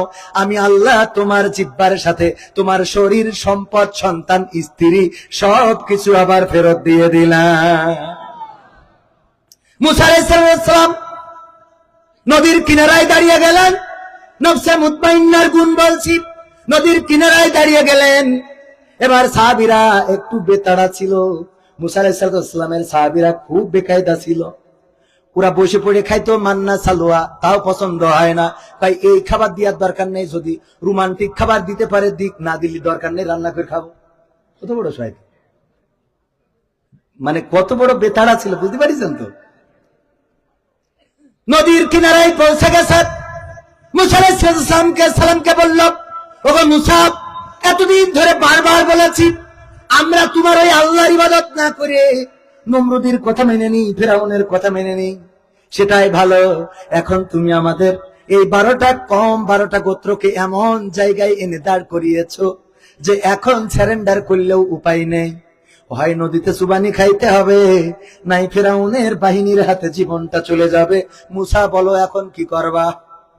মুসা আলাইহিস সালাম টেনশনে মাথা খারাপ হয়ে যাচ্ছে, হয়েছে এরকম, রিল্যাক্সে দাঁড়িয়ে আছেন। নমরুদের বাহিনী খুব কাছাকাছি, আরো কাছে, আরো কাছে। মুসা আলাইহিস সালাম হুঁশ হারালেন না, হতাশ হলেন না, কারণ তিনি জানেন আমার আল্লাহ বলেছেন, লা তাকনাতু মির রাহমাতিল্লাহ, আমার রহমত থেকে নিরাশ, আল্লাহর রহমত থেকে নিরাশ হতে নিষেধ করেছেন। নফসে মুতমাইন্নার গুণ নদীর কিনারায় দাঁড়িয়ে রয়েছেন, আর ফেরাউনের বাহিনী এগিয়ে আসে, তবুও কোনো সারেন্ডার নয়, কোনো টেনশন নয়, কোনো দুঃখ নয়। খুব কাছে আসার পর আল্লাহ বললেন, ওগো মুসা, হাতের লাঠিটা দিয়ে কি করো? কয় পাতা পাড়ি ছাগলরে খাওয়ায়, পথের পাথর সরায়। বলল নদীতে বাড়ি দাও, নদীতে বাড়ি দিলেন, 12টা রাস্তা করে দিলেন। কি 12টা গোত্র রাস্তা দিয়ে পার হয়ে গেল। ওগো আমার ভাইরা, এই হলো নফসে মুতমাইন্না ইসমাইল আলাইহিস সালাম। তাকে কুরবানি করার জন্য নিয়ে যাচ্ছেন ইব্রাহিম আলাইহিস সালাম। যখন ময়দানে নিয়ে গেল, যাওয়ার পরে বলছেন, ইয়া বুনাইয়া ইন্নী আরা ফিল মানামি আন্নী আযবাহুকা ফানজুর মাযা তারা। ওগো আমার কলিজার টুকরা সন্তান, আমি স্বপ্নে দেখেছি আমি তোমাকে জবাই করছি, এখন তোমার ওপিনিয়ন কি, তোমার মতামত কি বলো? ইসমাইল বলতেছে, আমার ছোটবেলায় মরুভূমিতে রেখে গেলে মার কাছে, যেখানে পানি ছিল না, যেখানে নদী ছিল না, খাবার ছিল না, ঘর ছিল না, বাড়ি ছিল না, ফুল ছিল না, পাখি ছিল না, ছায়া ছিল না, যেখানে বসবাসের উপযোগী ছিল না, এমন জায়গায় আমার মা এবং আমাকে ফেলে রেখে চলে গিয়েছেন। পানি না থাকার কারণে আমার মা সাফা মারোয়া দৌড়াইছে 7 বার, তারপরে আমার লাঠির মাধ্যমে জমজম কূপ তৈরি হয়েছে। এত কষ্ট করে আমার মা বড় করলো, আমি বড় হইলাম, আর আজকে আমার কুরবানি করবা। আব্বা তোমার আন্দাজটা কি বলো? বলেছেন এ কথা? কত সুন্দর। নফসে মুতমাইন্না, শিশু নবী, তখন শিশু। বললেন, ইয়া আবাতি ফাল মা তুমারু সাতাজিদুনি ইনশাআল্লাহু মিনাস সাবিরিন। ওগো আমার বাবা, ওগো আমার পিতা, আপনি আপনার স্বপ্ন দেখা কাজটা শেষ করেন। যেটা স্বপ্নে দেখেছেন সেটাই পালন করে ফেলেন। নিশ্চয় আপনি আমাকে ধৈর্যশীলদের মাঝে খুঁজে পাবেন। নফসে মুতমাইন্না। একের পর এক মামলা, রিমান্ডের পরে রিমান্ড, জেলের পরে জেল, জুলুমের পরে জুলুম। অফার দেয়া হলো, মন্ত্রিত্ব দেয়া হবে, অফার দেয়া হলো যদি রাজনীতি না করেন, এই ঘোষণা দেন, তাইলে মুক্তি দেয়া হবে। জেল মেনে নিয়েছেন, জুলুম মেনে নিয়েছেন, রিমান্ড মেনে নিয়েছেন, কিন্তু বাতিলের কাছে আপোষ করেন নাই, মাথা নত করে নাই, বরং আল্লাহর কাছে নফসে মুতমাইন্না, প্রশান্ত আত্মা হিসাবে আল্লাহর কাছে হাজিরা দিয়েছেন। বলেন ঠিক কিনা? এরাই হলো আল্লাহর বান্দা। এরা কার বান্দা? সৎ কথা হলো, যদি আপনি নফসে মুতমাইন্নার অধিকারী হতে চান, আল্লাহ আপনাকে ডাক দিক, বলুক যে হে প্রশান্ত আত্মা, ফিরে আসো তোমার রবের কাছে, আর সন্তুষ্ট থাকো এবং আমিও তোমার উপরে সন্তুষ্ট। দাখিল হও, আমার বান্দাদের খাতারে প্রবেশ করো জান্নাতে। এই ডাকটা যদি মৃত্যুর সময় শুনতে হয়, তাইলে আমার নবী, আমার সাহাবী, আমার ওলি আউলিয়া এবং ইসলামী আন্দোলনের নেতা কর্মীরা যেভাবে নিজেদের ত্যাগ স্বীকার করে গেছেন, এমন ত্যাগ স্বীকার যদি করতে পারেন, তবে আল্লাহ রাব্বুল আলামিন আপনাকে নফসে মুতমাইন্নার অধিকারী বানাবেন। পড়েন সুবহানাল্লাহ। রাজি আছেন নফসে মুতমাইন্না হইতে? আল্লাহ আমাদের ডাক দিক, এটা চান? এটা যদি চান, তাইলে এরকম অসংখ্য ঘটনা বলতে পারব। সময় বড় অল্প। আমার সভাপতি সাহেব বলেছিলেন 12:30টার মধ্যে শেষ করার জন্য, কিন্তু একটু পার হয়ে গেছে। দু একটা সঙ্গীত কি আর শোনাবো নাকি? শোনাবো? কি হবে বেঁচে থেকে অযথা বিদ্যা শিখে, যদি না গড়তে পারি শোষণবিহীন সমাজটাকে? কি হবে বেঁচে থেকে? কি হবে ছাত্র সেজে চুমু খেয়ে সনদ খানা, যদি হয় বিদ্যালয়টা গাঞ্জাখোরদের আড্ডাখানা? কি হবে ছাত্র সেজে চুমু খেয়ে সনদ খানা, যদি হয় বিদ্যালয়টা নায়িকাদের আড্ডাখানা? এর চেয়ে মরাই ভালো, দেশ ছেড়ে যাওয়াই ভালো। এর চেয়ে মরাই ভালো, দেশ ছেড়ে যাওয়াই ভালো। কি হবে ধোকা দিয়ে বিবেকটাকে? কি হবে ধোকা দিয়ে বিবেকটাকে? কি হবে বেঁচে থেকে অযথা বিদ্যা শিখে, যদি না গড়তে পারি শোষণবিহীন সমাজটাকে? কি হবে বেঁচে থেকে? কি হবে যুবক নামের বোঝা হয়ে এই ধরাতে, যেখানে মা বোনেরা ধর্ষিতা হয় দিনে রাতে? ধর্ষণ আছে না নাই? কি হবে যুবক নামের বোঝা হয়ে এই ধরাতে, যেখানে মা বোনেরা ধর্ষিতা হয় দিনে রাতে? যৌবনের সার্থকতা ঘুচিবে সকল ব্যথা, যৌবনের সার্থকতা ঘুচিবে সকল ব্যথা। পারে যদি বলি দিতে মানুষের রূপী পশুটাকে, পারে যদি বলি দিতে মানুষের রূপী পশুটাকে? কি হবে বেঁচে থেকে অযথা বিদ্যা শিখে, যদি না গড়তে পারি শোষণবিহীন সমাজটাকে? কি হবে বেঁচে থেকে? কি হবে লেখালেখি কলমবাজির ওই মহড়া, সমাজের আসল চিত্র যদি না যাই তুলে ধরা? কি হবে টিভি চ্যানেল সাংবাদিকের এই ক্যামেরা, সমাজের আসল চিত্র যদি না যাই ভিডিও করা? যদি ওই ঘুষের বলে কলমটা উল্টো চলে, যদি ওই হ্যালো কলে ক্যামেরা উল্টো বলে, তবে কি যাবে রোখা দুর্নীতিকে?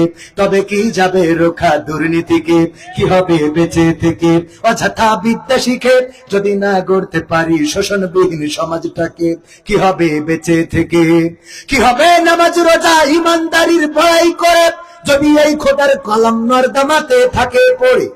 কি হবে নামাজ রোজা ইমানদারির বড়াই করে, যদি এই খোদার কোরআন নর্দমাতে থাকে পড়ে? মসজিদের কোণে বসে জিকির যত করো খুশি, মসজিদের কোণে বসে তাসবিহ যত টানো ঠেসে, এভাবে যায় না পাওয়া আল্লাহকে, এভাবে যায় না পাওয়া আল্লাহকে। কি হবে বেঁচে থেকে অযথা বিদ্যা শিখে, যদি না গড়তে পারি শোষণবিহীন সমাজটাকে? কি হবে বেঁচে থেকে? কি হবে আলেম হয়ে ইমাম সেজে মসজিদেতে, পারে যদি সত্য কথা উচ্চ স্বরে না বলিতে? এমন আলেম আছে না নাই? আবার অনেক মসজিদ আছে যেই মসজিদে সত্য কথা উচ্চ স্বরে বলতে দেয় না। মসজিদের সভাপতি সুদখোর, ইমাম যদি সুদের রস করে, সভাপতি সাহেব ইমামকে ডেকে বলে, ওগো ইমাম, নতুন নিয়োগ দিলাম, আমি যে সুদ খাই আপনারে বলি দেশকে। আমি কি করে জানবো? আমি তো রাজশাহী থেকে এসেছি যশোর ইবাদত ইমামতি করার জন্য, আমি জানার কথা না। বললাম নিশ্চয় কেউ বলেছে, না হইলে আজকে সুদের হজ কেন করলেন? কয় সুদের হজ করেছি, কোরআনে আছে তাই। কোরআন বলেছে ব্যবসাকে হালাল করেছি, সুদকে হারাম, তাই বলেছি। কয় বলেছেন ভালো কথা, কিন্তু দেখছিলাম যখন বয়ান করেছিলেন তখন বারবার আমার দিকে তাকাচ্ছিলেন। বারবার কি আমার দিকে তাকাচ্ছিলেন? কি হবে আলেম হয়ে ইমামের সেজে মসজিদেতে, পারো যদি সত্য কথা উচ্চ স্বরে না বলিতে। চাকরির ভাই করো যদি ছেড়ে দাও ইমামতি, চাকরির ভাই করো যদি ছেড়ে দাও ইমামতি। কি হবে ধোঁকা দিয়ে আল্লাহকে, কি হবে ধোঁকা দিয়ে আল্লাহকে, কি হবে বেঁচে থেকে অযথা বিদ্যা শিখে যদি না গড়তে পারি শোষণবিহীন সমাজটাকে। কি হবে বেঁচে থেকে, কি হবে নেতা হয়ে জনবলে ঘাড় ফুলিয়ে, রাজশাহী গরম দেখে যদি থাকো ঘরে শুয়ে। এমন নেতা আছে না নাই? নেতা বলল খেলা হবে, পালাবো না, বলেছে না বলে না? অথচ এখন কি আল্লাহর ওলিরা আছে? কি হবে নেতা হয়ে জনবলে ঘাট ফুলিয়ে। আবার কথা এসে যায়, টাইম তো শেষ, কথা তো এসে যায়, মানে এই নেতারা যারা পালাতে বললো তারা আবার রাস্তায় নামতে বলে। যারা রাস্তায় নামবে ওরা, আর যাই হোক আমার মনে হয় ওদের একটু লজ্জা শরম কম, কথা কয় না, এইটুক তো বলা যায় নাকি? মানে অবস্থাটা এমন। আমাদের মাহমুদুল হাসান জিহাদি, উনি ওয়াজ করতেন রাহিমাহুল্লাহ, কবরবাসী হয়েছেন, আল্লাহ তাকে মাফ করুন।